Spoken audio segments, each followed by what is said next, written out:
Assalamualaikum warahmatullahi wabarakatuh.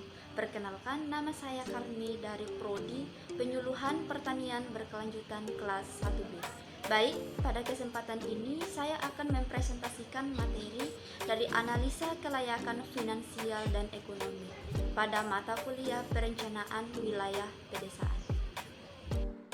Baik, pembahasan yang pertama yaitu analisis net present value atau NPV. NPV ini dibagi atas menjadi dua, yaitu yang pertama analisis kelayakan ekonomi.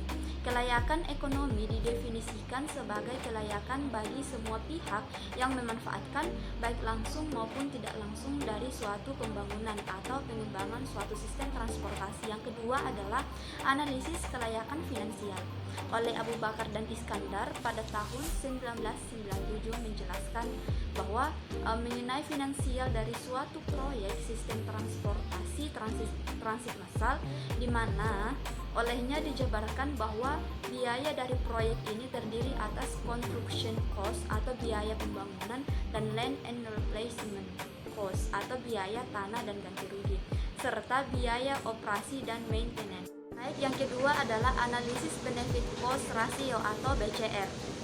Analisis benefit cost ratio atau BCR ini merupakan suatu analisis yang diperlukan untuk melihat sejauh mana perbandingan antara nilai manfaat terhadap nilai biaya yang dilihat pada kondisi nilai sekarang atau present value. Yang selanjutnya adalah analisis internal rate of return atau IRR. Metode internal rate of return ini pada dasarnya merupakan metode untuk menghitung tingkat bunga yang dapat menyamakan antara present value dari semua aliran kas masuk dengan aliran kas keluar dari suatu investasi proyek. Materi yang selanjutnya yaitu analisis economic internal rate of return. Economic internal of return merupakan tingkat pengembalian berdasarkan pada penentuan nilai tingkat bunga atau discount rate, di mana semua keuntungan masa depan yang dinilai sekarang dengan discount rate tertentu adalah sama dengan biaya kapital. Yang selanjutnya adalah analisis payback period atau PP.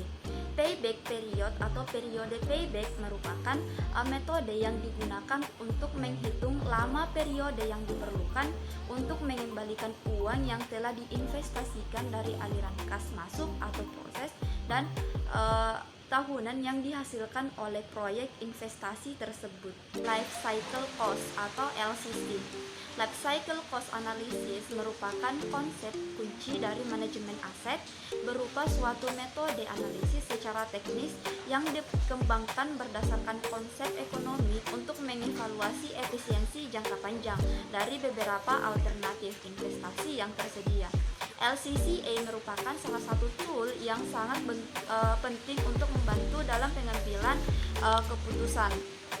Federal Highway Administration menetapkan bahwa periode analisis untuk LCCA dipekerjakan di bidang jalan harus cukup panjang, setidaknya selama 35 sampai 40 tahun.